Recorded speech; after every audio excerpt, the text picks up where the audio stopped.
familiar names. Yeah. It's Marlene. Okay. So my name's Chris Agathorn. I am the director at the Iowa Quilt Museum. Let's see if my we are pods are so charged excited to have again. everyone here. Before I get going, if as we come in, if you can just mute, and then we will, if you have a question, use the chat box off to the right there, and we will ask those questions for you as we go. We're going to take a very conversational, laid-back, casual approach to our Zoom call today. And we have three very exciting quilt artists here with us, and they are all in our current exhibit, Here Comes the Sun, which is a celebration of orange. And they each have a very different quilt in our exhibit using different oranges and different media. So we have Heidi Parkes and Sarah, I meant to ask how to say your last name, but it's Nishiura. Okay, Nishiura. And yep. Sherri Lynn Wood. So, everyone. Hi. And I think we're good. I will go through and mute if I need to participants. But Heidi, do you want to start off with the quilt that you have in our exhibit? Yeah, I'd be delighted to. Thank you. All right, so I'm going to share my screen with everybody.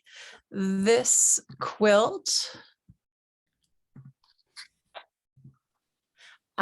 is one called the Loveliest and Saddest Landscape in the World. And it is inspired by the last page of the book, The Little Prince. So you'll notice at the bottom, there's this kind of double arc line on it and a planet above. And of course, the scale isn't exactly right. But as I was piecing this, I just kind of saw that page, and it meant a lot to me because this was the first quilt that I made after my dad passed away. So I was busy just trying to go through the motions of making a quilt. I thought I'll make something abstract using natural dye, and then suddenly I kind of saw this image in it that really connected with grief in a way that was very healing and helpful for me. So I had done some natural dye, and of course you can see the orange shining through here with my onion skin scraps from the kitchen. I also used avocado peels for the darker pink, I think mixed with some onion skin as well. And then the pits of the avocados were this pink color. And then once everything was, they're never as bright after they've been dried and washed. But this was my color palette that I prepared of all naturally dyed fabrics. I felt like it was an easy place to start when I was maybe struggling a little bit to get started. And then I went on a road trip. I live in Wisconsin, in Milwaukee, and I went on a road trip up to Door County for the day. And I brought some tiny little pieces so that I could stitch while I was a passenger in the car. And that was what kicked things off for me as I was working on this quilt. I used a variety of styles of stitching. So here you can see a running stitch to join seams, as well as using a whip stitch inspired by the Korean patchwork tradition. And so this piece at the bottom was a scrap from having made a quilt coat. So this is the back of the coat would have been here in the negative space. And this piece down here is what made me think, oh, maybe I am working on that last page from The Little Prince. So I just slowly added things together. And then this is a few details of the progress of me quilting. My brother is a wonderful photographer, so he took some really nice detail shots of this particular quilt, and I feel so lucky to have them. And here I am outside, and I really like the way that the colors of the natural dye connect with that Lake Michigan landscape. And one last image of this is of it here outside. There are, for those who are familiar with the story of The Little Prince, there's, of course, a very important character called the Rose, who the prince loves, and maybe here she is on his planet, but then maybe also it's the scene from the last page with the desert on the earth and the star above. Maybe it's also an image of the little prince's planet with a flock of birds that he catches hold of to leave his planet. So this to me is all the strings connecting to the flock of birds. And then he pops over to different planets with a person who does a lot of work and a person who lights a lamp and a drunkard. And so these are maybe those other planets that he's popping over to. And I'll stop sharing. That's my quilt that's in the show.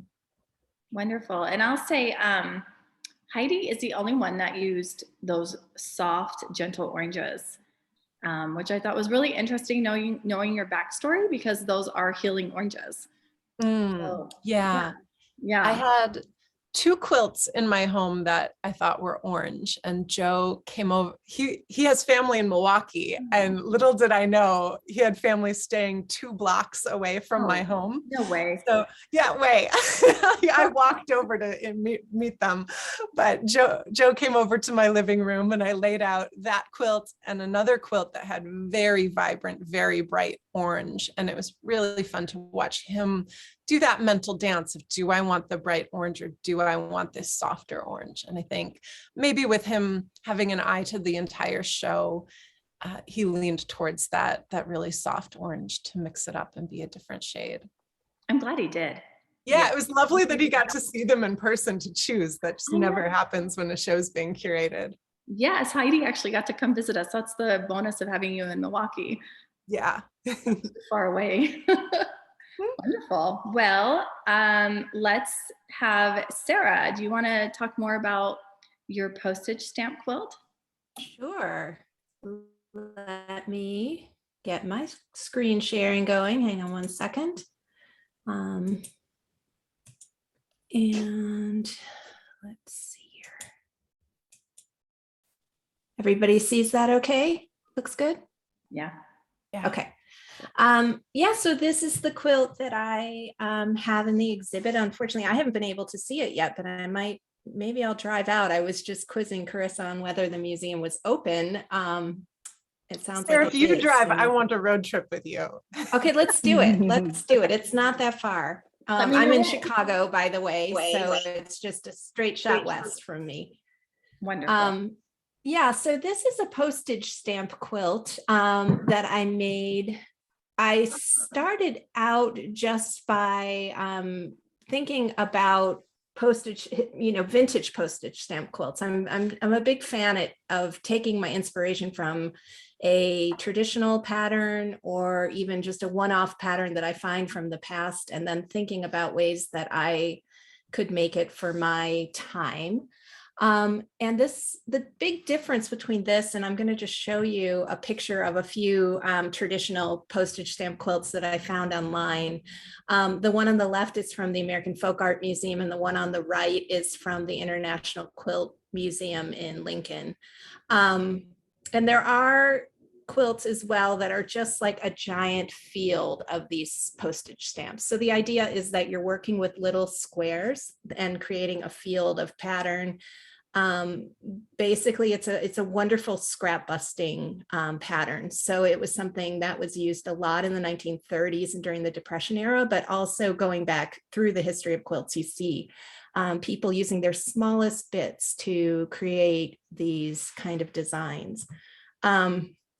My grandmother was a quilter, and I inherited a lot of her leftover quilt bits, unfinished bits of piecing. And I found it really fascinating because I never really had the chance to know her since she died when I was young, to kind of get to know her through her piecing. And these early scrap quilt bits that she made were definitely the most like the earliest pieces in the collection of stuff that I have from her were the most scrappy. And I think that's because this was the period in her life when she was the most busy, when she had the most kids and people around. She was not playing designer in the same way. She was really just using her busy energy and her minutes of spare time to piece stuff together. So there's just these long chains of piecing. And, you know, she did it and then thought I'll do something later, but she was an incredibly thrifty woman. So it makes a lot of sense that she was working with these tiny little 1-inch pieces. So that tells me a lot about her. And I always, you know, I'm interested in the ways I feel connected to this person, even though it's intergenerational. So on the right is an example of my first foray into postage stamp. And this never turned into a quilt, but it was truly like a New Year's thing of let me see how many pieces of fabric I have in my stash. So I think every piece in this here is a different square, is a different piece of fabric. So it was kind of a reflection on my stash. If you do the math and you think about postage stamp quilts, if the stamps themselves are about 1 inch, a 10 by 10 square, 10-inch square is 100 pieces of fabric right there. So these quilts were incredibly, you know, intense in terms of the amount of fabrics. So when I made my quilt, here's some detail shots. I sized up a little bit. Mine are more like 1.5 inches, but I was thinking about the fact that in my grandmother's era, when people were scrap busting from their own stashes, they had a lot of fabric, but not to the extent that we do in our culture right now, where we have all of this sort of fast fashion. We have fabrics coming from all over the world into our country, made in different factories with different dye lots, all of these things that create this variety of fabric that's on one level kind of disgusting and on another level really interesting to explore as an artist. So I started by just trying to siphon through my own collection and find all the bits that I had that were orange. And some of them are fussy cut, so it's not necessarily predominantly orange fabric, but because it's such a small scale, I could fussy cut. And then once I started telling students and friends that I was doing this, the oranges started pouring in and people were just giving me tons and tons of orange fabrics. And I had no shortage. So there are fabrics that repeat in this quilt, but there must be thousands of different fabrics in here. And so these are studio shots of my cat making herself at home in my fabrics. And then this one just sort of shows you, I really wanted to keep it simple and geometric because that's at the root of what this grid can do for you. So the only difference is that it's 4 quadrants and that the 2 opposites are on point while the other 2 are squared off. So you can see that here. And then just creating this one giant shape. So that was the main thought behind it. And then I just threw in 2 other orange quilts that I always show to my students because I just love them. One is on the left is from the Art Institute of Chicago's collection, and it's tobacco sacks written and made, that's the words on it, but it's also made from tobacco sacks. It's from the 1930s. And it's in real life, it's this kind of great contrast between purple and orange. Oh. And then on the right is a quilt that's in the Michigan State collection, but it's originally from Cuesta Benberry's collection. And it was made by a former slave who made this, I believe, in the 1870s, or that's what Cuesta Benberry believes. But I saw this on a freezing cold winter day at the DuSable Museum in Chicago. And I remember just like it lit up the gallery and made everybody warm in there. So I was thinking about this show in Iowa and saying, yeah, that's the point of having an orange show in the middle, not only of a pandemic, but also of hard January in the Midwest. So I will tell you, our gallery glows. It really does. It glows. Mm-hmm. Yep. I love orange. Orange is great. So what size is your quilt? I don't have the dimension here, but I think it's about 85 by 90 ish. Yeah. Yeah. And Marianne was here yesterday and she was just saying, man, this was such a hard show to figure out which quilt to go on the curtain wall and she was saying, well, Sarah's quilt could have gone there too. And because there's so many good quilts with it, but and it's so bright. It you know, really great hanging up on the wall. And Yeah. So I like working with just one color because it really makes you see the differences. I was thinking about that with Heidi's piece as well, is you have these subtle differences that if you just have a piece of fabric by itself, you don't realize what orange it is until it's next to another one and another one and another one. So I think you're right. it's part of the fun. Yeah, which is also fun about this exhibit is you get to see that, how many different oranges, because we have some vintage ones also. So their orange is very different from today's orange. Yeah. Yeah. And let's see, and it looked like you hand quilted that. Yes, I did. I hand quilt everything I do. Oh, very cool. Very neat. All right. Well, let's see. Any other questions? Let's see. Yeah. All right. Heidi, you want to address that now or wait until after Sherri? I'll wait till later. Okay. All right. So Sherri, we want to learn more about Ova, your quilt Ova, and I'm trying to find you. There you are. And I have to tell you, I have to ask a lot of people not to touch your quilt. Because it kind of says, touch me, you know? Awesome. Yeah. It's very textural, that's for sure. It is. Okay, and let me share my screen. Yeah, so this quilt actually, I don't know if I made it in 1998 or 1999, but this is a really early series of quilts for me. I started, and it's called Ova, and it's in the orange show because it has a bright orange toilet seat cozy right in the middle. So I think it's just like pow. And it's all made out of found materials. That's a vinyl tablecloth. Somebody crocheted that Afghan, not me, but that's a found Afghan. It's backed with an old wool blanket. And then there's the toilet seat cozy. So there's 4 elements if you count the blanket in the background or on the back. And it's hand stitched, as you can see. And all of those little strings actually are wonder undered on the fringe of the tablecloth. I think that's the only time I've ever used wonder under. But you know, the idea of this series, I mean, I started making quilts in the early 90s. So this is pretty, you know, early in my creative career. And I just wanted to start making quilts out of other materials other than, you know, I started with hand-dyed materials and you know, materials you could buy.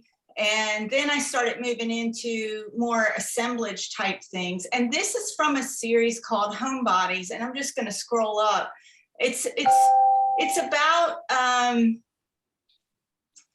about exploring generational roles of the feminine ideal, class, identity, and the spirituality and sensuality of home. And we were talking right before everybody came in.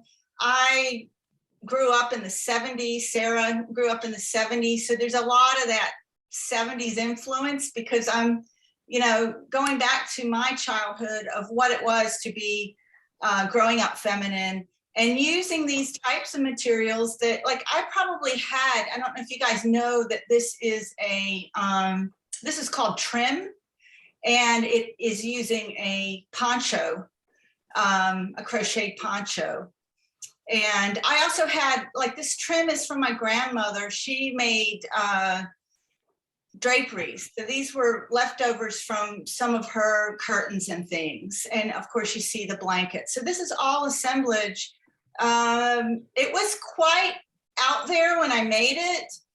And it was scary doing this kind of thing. And, you know, I'm sad I didn't continue it. This is Ova. This is shag. You can't see the whole thing at once. But again, the bath mat, the Afghan. This is one of my favorites. And this could have been in the orange show, actually. Grandma's Everyday Mandala with the vintage. This is all about my grandmother. The hand-sewn doily, the vintage tablecloth, and these are little plastic flowers. This one's called Incarnate, and it's really about the body and the sensuality of the woman's body. And the scars, the skin. And then I thought everybody would really like this one. Actually, I disassembled this one because it was kind of stinky. But so it no longer exists anymore, sadly. But it's just a yo-yo quilt made out of toilet seat cozies. The back end of toilet seat cozies. So, you know, what can I say about this? I hope it's kind of self-explanatory, really. It's something I'd like to go back to. After, you know, right after this 9/11 happened, and I went into doing bereavement quilts with clothing. And from there, I wrote the Improv Handbook, and I just got sidetracked from this trajectory of work. And I think that, I guess the most important thing that I would want to say about this, that made me think about this, because this piece was in the show and I was asked to talk about the show about it, is that, you know, looking back at as an artist, there's so many things you can do. There's so many different directions you can go in. And, you know, I look back at this work and think, wow, that was exciting work. And I do want to go back. I just moved into a new studio, so maybe I will start to pick up some of this more assemblage work that's also connected to quilting. I don't know. I don't really have anything more to say about it. It was really fun work. You know, you can see that there's a lot about sensuality. I hope it has a sense of humor. But it also talks about my middle-class white upbringing and, you know, consumer culture and things like that too. No, I think it's fabulous. Thanks. Yeah, and we get a lot of comments during the exhibit, so it's unexpected, and that's what people like. And it's fun to see the other quilts in that exhibit. I think it really helps us see your story, which is always fun. So I think we had someone ask, hold on, a lot of people love it. Let's see. What the size on that was, and I think it was like 60 by 55. Yeah, and you know, you can imagine how big that Afghan is, right? It's a nice throw size Afghan. It's a heavy quilt. Yeah. I remember lifting it to take photos. Yeah. Wonderful. Let's see. So let's go back. Anyone have any other questions for Sherri's quilt? Can I ask a question? Yeah. So Sherri, I'm really interested in your approach to assemblage with those pieces in terms of, because I like to go to thrift stores for my materials as well. Were you accumulating a whole load of stuff and then deciding where it belonged, or were you going out with ideas in your mind and looking for things? Yeah, I start with the materials, really. So the materials would present, and then I would be like, oh yeah, I would get inspired by the materials, and then they would come together. So, you know, maybe I would find that pink and green Afghan, right? And just be like, oh, I like that, right? And I already have some pink and green trim from my grandmother and stuff. But then I come across that bath mat, and then all of a sudden it comes together. So these were great. They were very simple pieces, and usually there's just about 3 elements to each one. Yeah, so the materials themselves presented. It wasn't like I had any idea of what I wanted to do with them. And even the names, like at first I didn't really have a sense of what to call them. And for a while I just called them Untitled.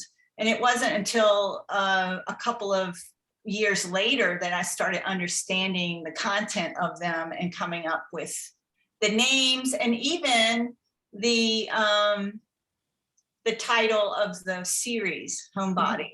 So I didn't see any of that when I was making it. I just was so out on a limb with those pieces. I didn't know what I was doing, right? I was just working very intuitively with them. But I did submit that body of work for to apply to grad school, an MFA program at Bard. in the sculpture department. And I think that those quilts were well received, and probably the thing that actually got me into the school, into the program. Oh, that's exciting. Yeah. Actually, we do have a lot of questions. People want to know what it's quilted with, and have you quilted through the crocheted blanket? Yeah, it's quilted all the way through into the wool blanket. I used yarn. You can see this very, you want me to share my screen again? It's got very big stitches. And that's yarn, just acrylic yarn. Yeah, really big stitches. And then the background, the crochet Afghan is hand stitched on too, but more in a basted way, right? So you can't really see the stitching on that, but it's basted. And so everything is quilted through just like a quilt. It's got a layer of blanket.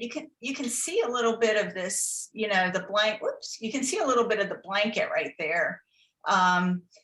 And then there's the layer of, I didn't cut anything away. So the Afghan is there, and then it's just all layered on top, right? Everything's layered on top. And the cozy is just hand applique on in the center. That's pretty thick. Yeah, it's pretty thick. That vinyl tablecloth's thick. Like, what kind of needle did you use? Oh, I have no idea. That needle. Because that vinyl is, I mean, I can't even imagine trying to work with that. And Yeah, then I think I had to use those grippy things to pull that needle. It was a lot of work to quilt that thing. But as you can see, the stitches are pretty big. I mean, they're like an inch long or bigger sometimes. Yeah, which adds to the whole look. Yeah. It's good. I love the daisies. I love the daisies on that. I do too. That tablecloth. So here's a really good question for you. Rebecca wants to know if you had any pushback from your work, since, quotes, some may not have thought it to be, quotes, traditional quilting, and if so, how do you deal with it? Yeah, well, it was really interesting because one of the reasons I made these too is I had my first like commercial gallery show in Chapel Hill, and you know, I was doing a certain kind of work. It's not like the work I do right now, but it was kind of had these floral images, and it was very textural too, but just made out of like hand dyed materials and hand dyed batting and beading, and it was more like an art quilt type aesthetic. And I had a couple of those in the show, but then I made this whole new body of work for this show. And, you know, of course, none of it sold. And the gallery owner was really upset that I didn't deliver what he was expecting me to deliver, which were these floral quilts.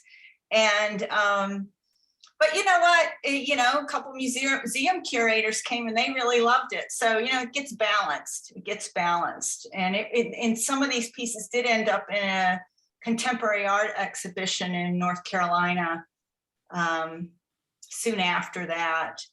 So, and now I think, you know, it's interesting how I think nowadays people might look at this and be much more excited about it instead of thinking, wow, that's kind of weird, you know?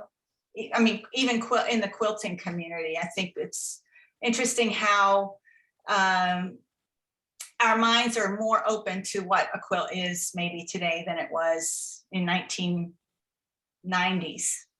Agreed. Mm-hmm. Yeah. Mm-hmm. I thought definitely. I was going to listen to a show from the Iowa Museum. Oh. I think she's just talking to someone else in the room. All right. Let's see. Thank you, Sherri. I think. Let's see. Heidi, we're going to come back to you. We have the binding question. Do you want to start that one first? Yeah, I'd be happy to. I'm going to show that again.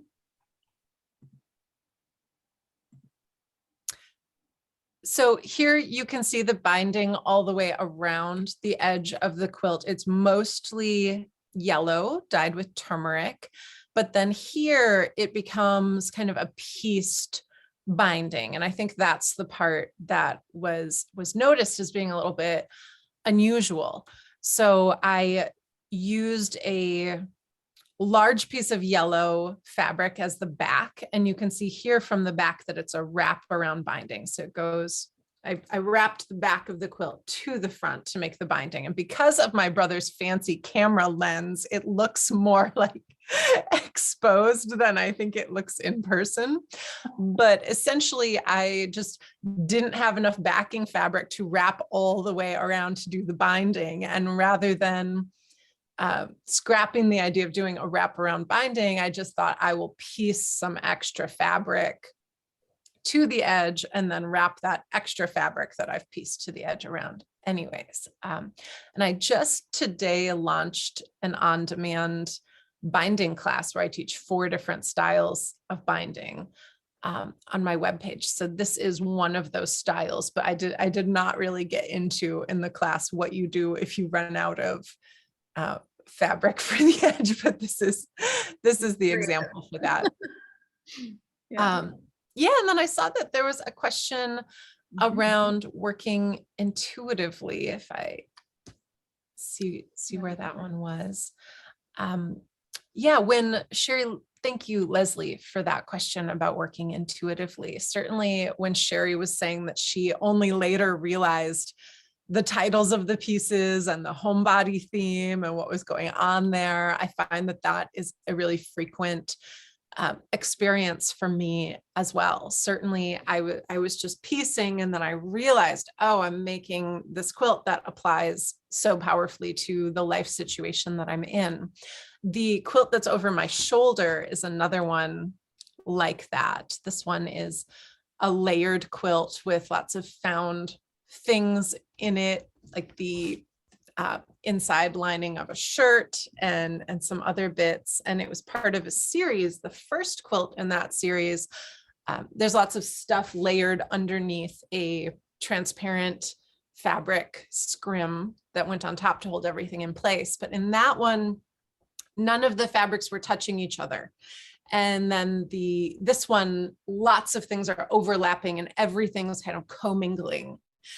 And I was making the series thinking about some romantic relationships. And the first one, I was reminiscing about a 10-year relationship that it had been 5 years since the relationship ended. And that's supposed to be a very important moment in the TV series Sex and the City. Like you have half the time of the relationship to get over the relationship.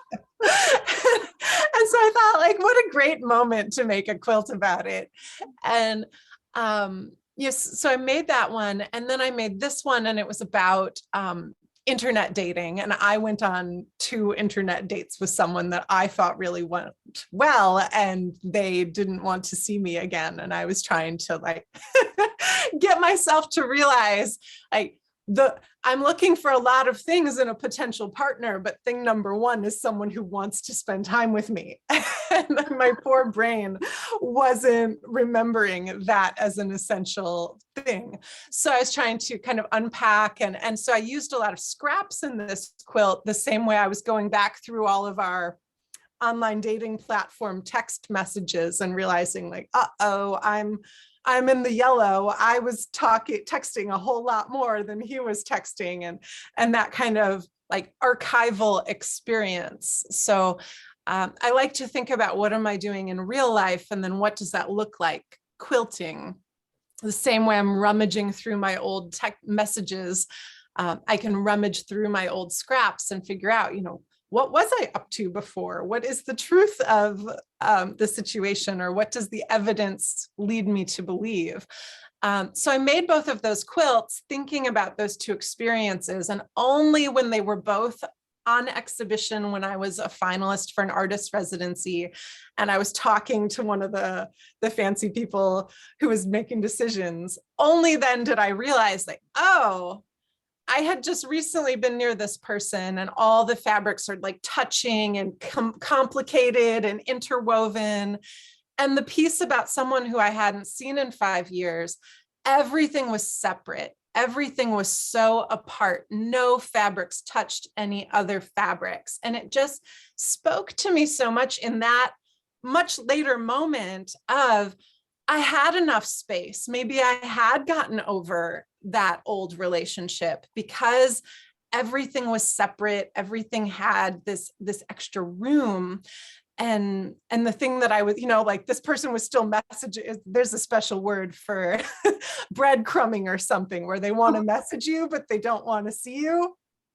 So that's long since ended. That was back in 2018. But, in terms of that intuition and what Sherri was talking about, where you only realize just how deep it goes, just how much you can learn about yourself from the quilts that you're making. I think that's a story that connects. And certainly, I wasn't consciously thinking about the Little Prince when my father passed away, and the way that this quilt was able to be one tiny footstep in that path of being in grief. And ultimately, I feel like one of the things that I was able to register in my mind from making this quilt was like, my dad's in good company. He did what all humans are meant to do. And on the other side with him, our cousins and my grandparents and his brother, and, just back and back and back, like that kind of feeling of being in good company and doing what everyone does. And that life flowed in the way that it's meant to.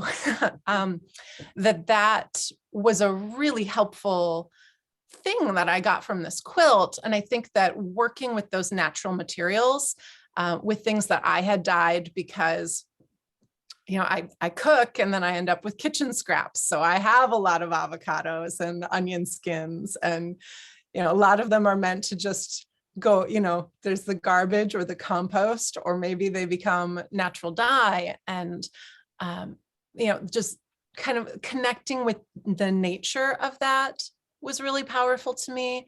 My dad was such a nature person. He loved going on hikes and being in nature, and he did woodworking and was, I look at a tree and I think of my dad every time. So it was a very helpful, intuitive process that I didn't even realize when I was making it that it was a bereavement quilt. But obviously, because of that intuition that goes into making a quilt, of course, the first quilt that I made after he passed away was a bereavement quilt. There's no way that it could not be. Very connected to intuition. Where'd we go? That was great.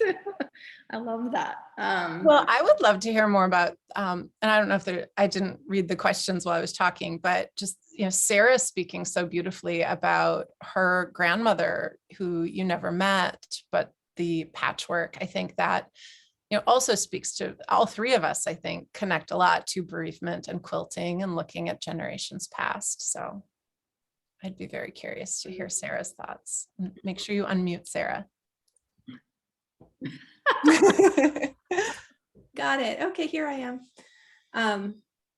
So I mean, absolutely. I think I'm just obsessed with looking at old quilts. I saw there's a question here about my inspiration, and I would say that over 50%, probably more like 75% of my inspiration for every single quilt, I could point you to some historical example. So that doesn't mean that it's 100% coming from that one example, but there's always some nugget of that in the quilts that I make.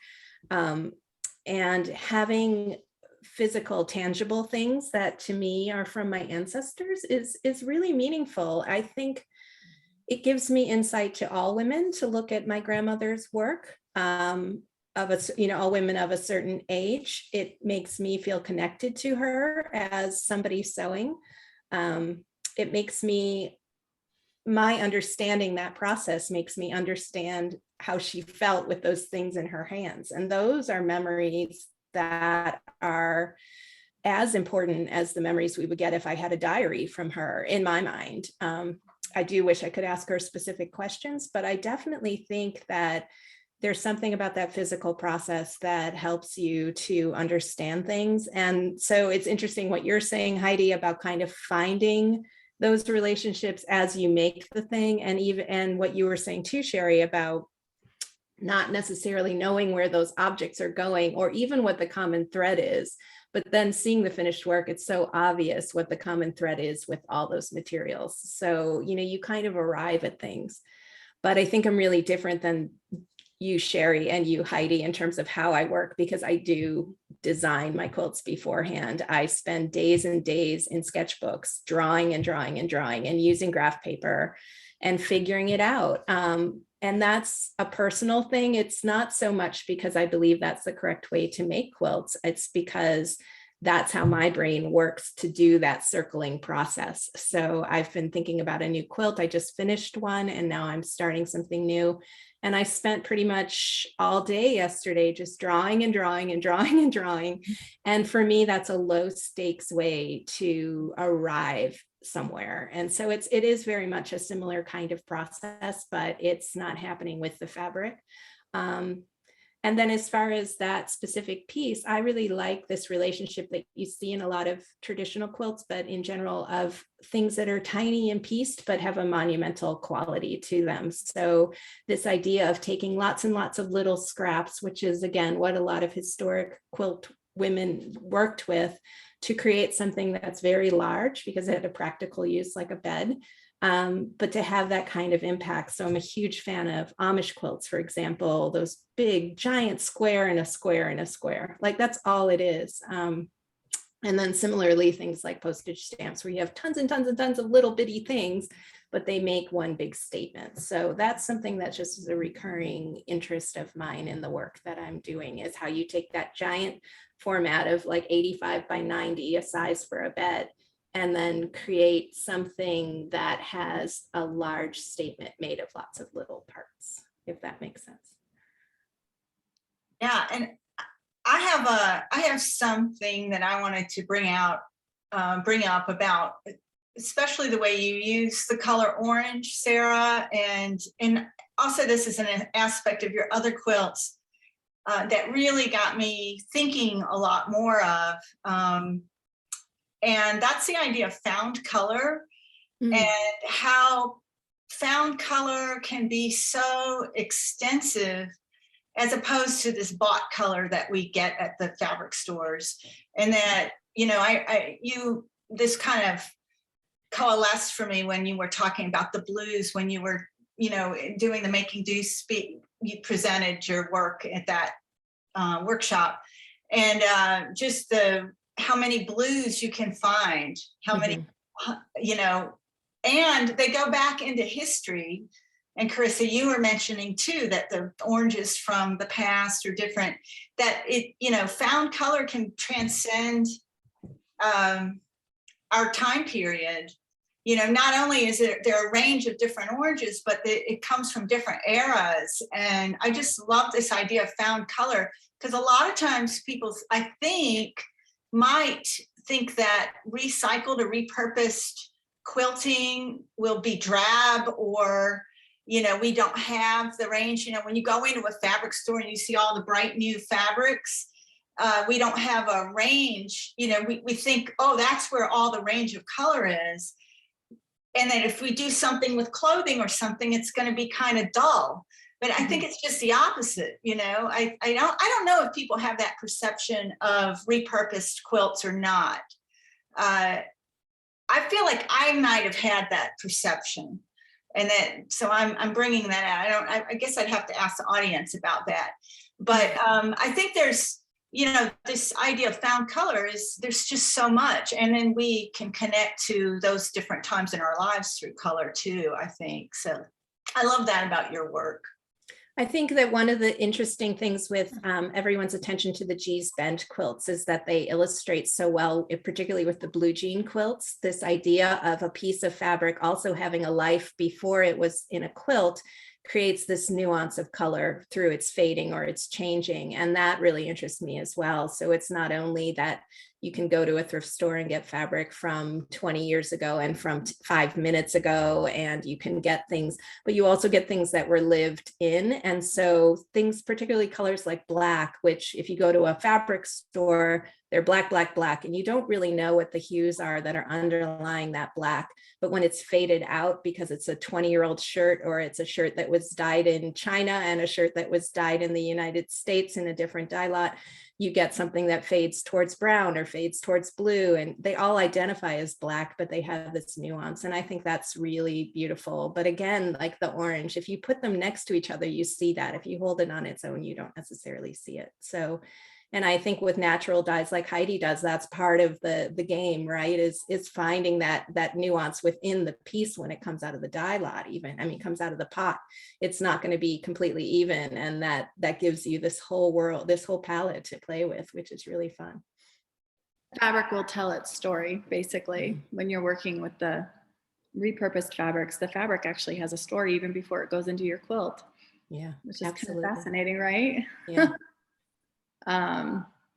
All right, Sarah, Lindsay wants to know, are you working with oversized shapes filled with tiny pieces and slicing those giant pieces down into that lovely finished shape that is so unusual?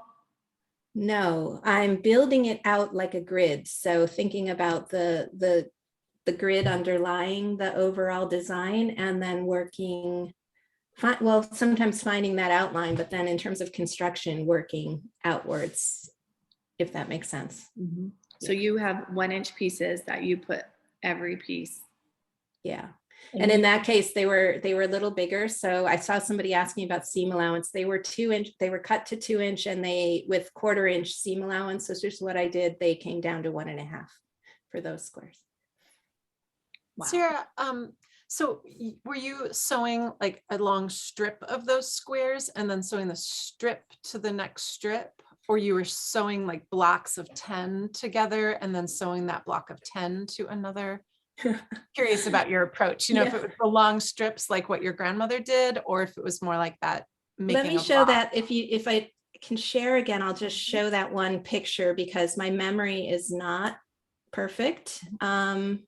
But I think there is an image there that you can see how I was doing it. So it looks, it looks like the ones that were going vertical to the air, you know, vertical and horizontal with the quilt, I just built them in long strips and pieced them to the correct square size. But the ones on point, I had to start and work outwards. So like 1 square cut to a triangle, then 3, then 5, then 7, and so on, building out as a giant triangle and then back in again. So it was like a diamond, if that makes sense. So that's how I did it. And I did some strip piecing. So sometimes I would take long strips of orange and piece those together and cut them into grid, you know, re-sew them back together, cut into grid as a time-saving method. But then I would make sure that I included those in different places in the quilt. So it wasn't like a lump of one thing or another thing. Yeah. And Marianne's asking, did you lay it on the wall? Did you put it up on the wall before you sewed it together? I don't have a wall that big, so I work on the floor. So I did make those 4 quadrants and then, you know, lay those down and look at those. And I think, you know, because they're basically square, they could be rotated, but they aren't square, are they? Now I'm saying that they're 45-degree angle, you know, at the center, but they're not square. So yeah. You know, these are the things you don't really remember exactly, but I do tend to have, I mean, with other quilts that have a more specific color design, I do kind of play moving units around more to make that final choice. So that's not set in stone. I think with this one, because it was such a splash of this sort of the same over everything, there wasn't as much need to think like, does this quadrant belong in the lower left or the upper right or that kind of thing. Okay. Yeah. I was going to ask you that. I was going to ask if, because you like to draw first and have a really solid idea of what you're going into. Do you find that you change your design as you're starting to put things together? Sometimes. Not often though, actually. I spend so much time, again, it's a playful process, figuring out the design that I'm pretty committed to it once I get there to constructing it. But what I don't know is how exactly the fabrics are going to play out and what pieces. So the designs do tend to be created in some kinds of units that are flexible so that I can have different ideas about where they go. So not necessarily a grid like a traditional 9-patch or something, but maybe long strips that can be rearranged or those kinds of things. So a little flexibility in there. yeah, and a lot of play with how it's pieced. Yeah. Yeah. It's fun. All right. I feel really curious about the color orange, or even just about our relationships with colors, or the colors we kind of viscerally like or don't like. I even wonder if it would be an opportunity for everyone to type into the chat, like if you like orange, if you are neutral about orange, if you dislike orange, like if you have some strong orange feelings. But it might be a fun note to land on, with just reflecting a little bit about orange, and if we have any of those deep feelings about the colors. I don't know if And if that question sparks something for Sherri or Sarah, or if I should share about color first. I will tell you, in the exhibit, it's really interesting because we have one quilt. It's Mike, but I can't remember his last name right now. Anyway, it's a dark quilt, and it's based on a poem from one of his an author that he likes, and his colors are dark. They're dark orange. They're which is a menacing color, and so it's very interesting. And then there's your quilt, which was a quilt of healing, and so it's very light oranges, and that's what light oranges represent. And then we have Roderick. He has a couple in there that are 70s quilts, and they're very bright orange. The orange in it is very 70s bright orange. And it creates that kind of the happy orange, the orange that makes you excited. So from this exhibit, I've realized how many feelings orange can evoke, and how these quilts that are in the exhibit are actually following those ideas. Interesting. We got a lot of lovers, orange fans. Well, Sherri, all capital letters, loves orange. I know. I like reading these comments. I got some orange back here. I didn't plan that. That was just already up.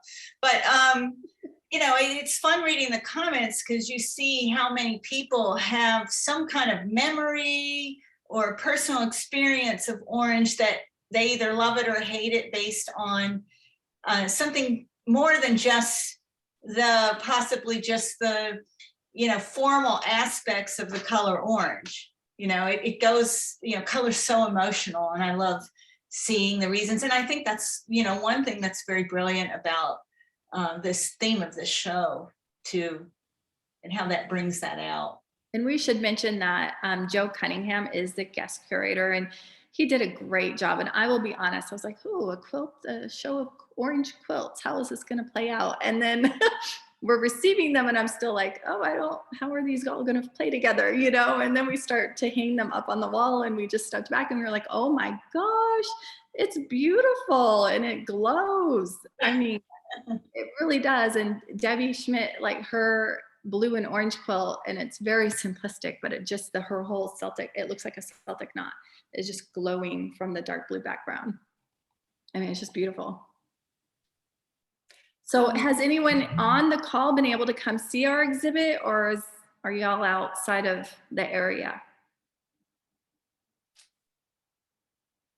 Well, I'm in Cincinnati. I'm not sure how far Ohio is. I mean, Iowa. Yeah, Ohio is. I'm not either. Sherri, you need to drive to Chicago.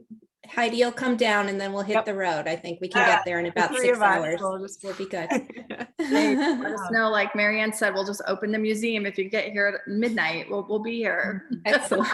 I like that offer. We have a Canadian, we have someone from Virginia. Yeah, you guys are a long ways. I'm glad you're on here today. I find when I play with orange, sorry. I was just going to say about orange, I saw a comment there about Halloween, and I think that's interesting, because I feel like with orange, and maybe this is true of any color, I'm just thinking about orange right now, it's so associated with like particular things. Like here in Chicago, we have the Bears. I think that's blue and orange, and like, different logos that use orange, or the specific complementary color thing is very, very common. And then similarly, like Halloween, if you see orange and black, it's almost impossible not to have that association and make a quilt that transcends being a Halloween quilt using those colors. So I think that's part of the challenge of orange, but I think it's really fun. Like if you put orange with browns and yellows, suddenly you're right there in 1970s, you know, but if you put orange, the modern quilters now, they love orange. So you see so many orange, white, and like turquoise combinations in Modern Quilt Guild. Like I think their logos and things like that.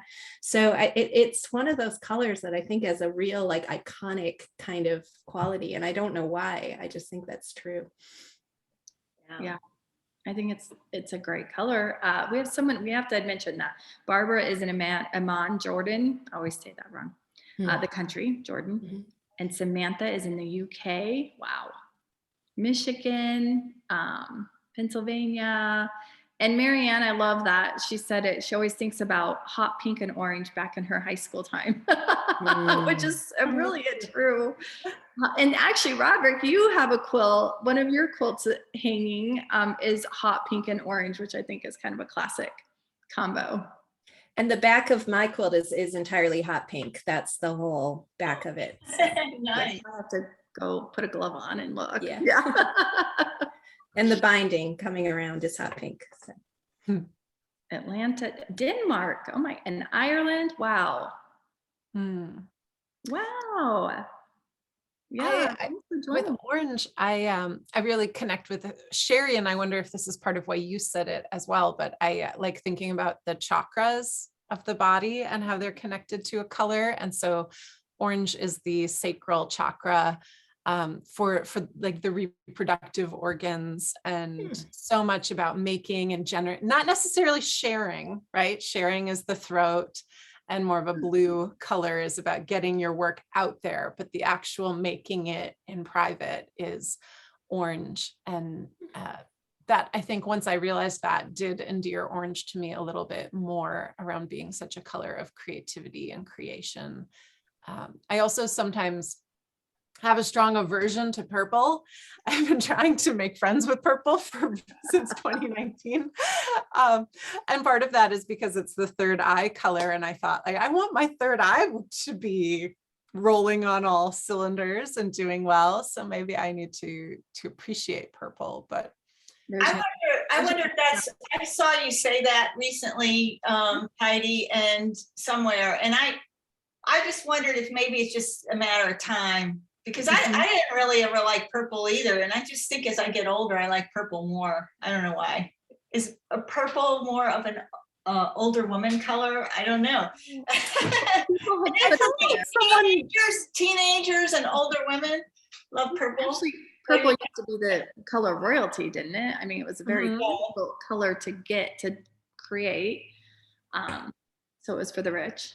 But I just think of Prince. I mean, I never liked purple either when I was younger, and now I'm much more drawn to purple. That's the only reason I'm saying that. So it's just my experience. So far, I'm liking purple in small amounts. You know, like I can buy purple flowers. I can see a little bit of amethyst and like it. But I think in nature, it's not so often that you see big swaths of purple. I haven't been to Provence to see the lavender, and it's such a brief fleeting moment that a sunset is like full on purple. So I think maybe just it's so shocking to see large amounts of purple at one time. And maybe orange is a little bit like that too. It's another sunset color. It's another color that in nature, maybe for 2 weeks in autumn, you see a lot of orange, but otherwise it's more of those small amounts, which compared to blue, which you so often see in giant sweeping swaths. That's because it's very calming, but orange and purple are very energetic. They're kind of right in your face. Yeah. And Ruth is right. Most blue flowers are really purple, because purple does go pretty deep. Purple and gray is just absolutely beautiful. So start with gray, not orange. Don't try purple and orange as your first purple. That would be really hard. Purple and gray, maybe. Well, do we have any other thoughts about orange, or any other questions for our artist? Well, I think we've had a really good conversation for the past hour, and I really appreciate all three of you coming together. I have to explain, Heidi and I talked a long time ago about doing one of these, and then she was going to have maybe jury duty, and then she like emailed me last week and said, I don't have jury duty. And so we quickly put it together, and she goes, here, let's invite Sherri, let's invite Sarah, and they all did a great job in helping us get this put together. So I really appreciate your quick turnaround in joining us, and for everyone else who came and attended the webinar. So these are really fun to do. And we really appreciate Joe and all of our other artists and quilt collectors in the exhibit right now. The exhibit does go until January 23rd, which is Sunday. And then we will be taking it down and putting up our Deeds Not Words, the women's suffrage exhibit that's been traveling the United States. I think we are the last one in the Midwest. And then it will go over to La Conner, Washington from there. So from us. We also have 2 more webinars. So if you want to hear more from Joe Cunningham, who is our curator, he will be on next week, next Tuesday, the 11th, same time. And so we'll talk more about his quilting history and curating the show and his quilts in the show, which are magnificent. And then the next week, we're going to have 2 quilt collectors, Bill Volkening and then Roderick Karakoff, right? Who is on the call right now. Yay. And they're going to tell us more about like how they got into quilt collecting and why, why are they collecting quilts? I would love to hear more about that. And so that's on the 18th at noon also. And then we're going to have a gallery walk hopefully on the 19th with Joe, but that's a little bit tentative at the moment. So we'll keep everyone updated. There is a recording. We will be sending that out to anybody who registered, and then we will be putting that up on YouTube and pushing it out through all of the social media for anybody who's on there. Feel free to share. And I will also be sending an email to everybody who attended, and we will share some of the workshops and different videos that all Heidi, Sarah, and Sherri have been a part of recently, because they've done some amazing, informative, educational calls, webinars, instructional classes, all of the above. So anything else? All right. Everyone have a good day, and thank you for coming. Thank you. Thank you so much. Having me.